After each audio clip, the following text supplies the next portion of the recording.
What's up, guys? Welcome back to the Green Hulk Garage. Today we're going to make some hole cuts so we can get that engine dropped back into the ski with that FuelTech oil pan installed. Now, this job is not by any means hard to do, but it can be a bit messy because you are cutting into the fiberglass and dust will go everywhere. So because of that, there are some things that I recommend that you do and stuff that you have to make this job go as smoothly as possible. The first thing you'll have to do is remove these rubber dampers. Once you have these dampers out the way, you'll easily be able to see where you need to make these cuts at. To actually make the cuts, I'm going to use this little air grinder that I have with a cutoff wheel. I do prefer the 90-degree style. I just think it's a little bit easier to get to. After I make the hole cuts, I am going to sand them down, smooth them out, and we are going to be using some 3M 5200 to fill in the gaps. And we'll get to that once the cuts are made. Because this is a dusty job because you're cutting into the hull, I really recommend that y'all get a mask. I'm just going to use this dust mask so you don't breathe anything in. Definitely use some safety goggles and wear some clothes that you're not afraid to get messy. A shop vac is also going to make your life super easy.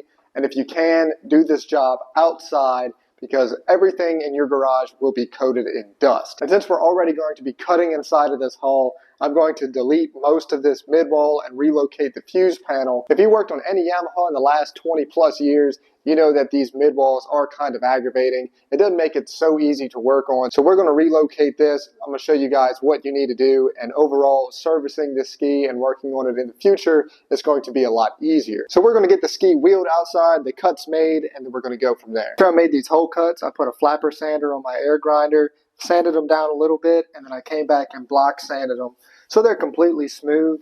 It's not necessary at all. It really doesn't need to be pretty because you'll never see it, but I just wanted to make this as smooth as possible. Now from here, you've got two options. You can either fill this with fiberglass and sand it some more and make it all completely smooth, or you could just put some 5200 in the cracks here, which is what I'm going to do. That's the easiest option. Not the prettiest, but it will work. So this is the 3M 5200 that I'm going to use. There is a fast cure version that only takes 24 hours to cure.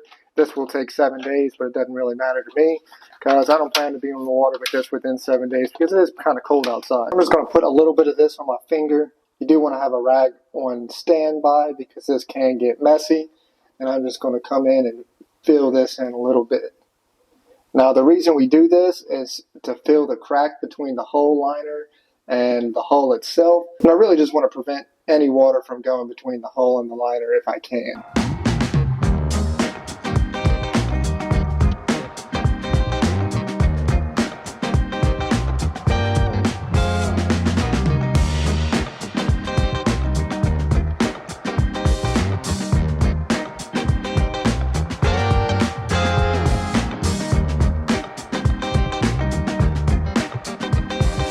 That's as pretty as it needs to be. Of course, if you want it to be really pretty, the best option is to just fiberglass it, but this will do the job. It's going to keep water out and you'll never see it again once the engine is in place. Now, if you wanted to, you could stop there and put the engine back in. It's ready to go, but I took an extra step here to do a midwall delete while everything is out of the way. And as you can see, I've already cut the midwall up. I did leave these little shoulders here in the midwall, and the reason I did leave this is because this hose right here is for the footwell drains, and I actually kind of like those. It makes it really nice, and I wanted to leave that. But since we have this cut, what I do need to do is relocate the fuse panel and the rest of the electronics that are on here. So we're going to need to get this off, and I'm going to mount this to the side of the hull. Doing this is really going to clean it up a lot.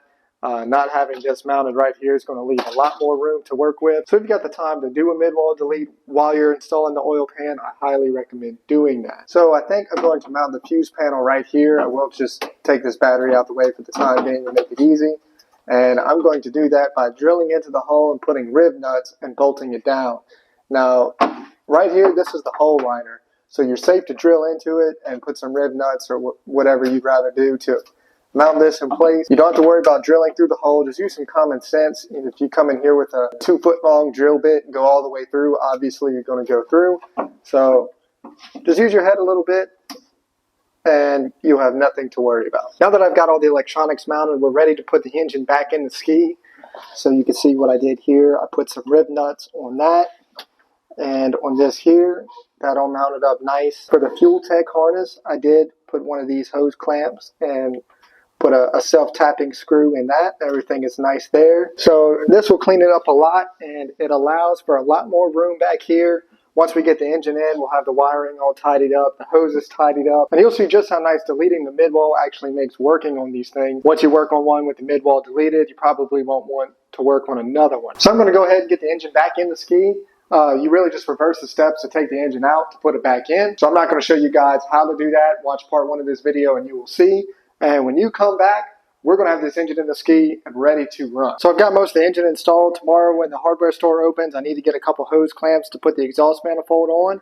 But most of the wire harness is in. You can see there's just way more room back here. And down at the bottom, the beautiful FuelTech oil pan is hidden to never be seen again. So that's going to end this video and the 3-part series for installing this FuelTech oil pan. Overall, it was not a bad install at all. Just a little bit of time because you do have to pull the engine out, make some hole cuts, and I went the extra step of removing that midwall. So if you enjoy this content and want to see more, please like, comment, and subscribe, and I'll catch you guys in the next video.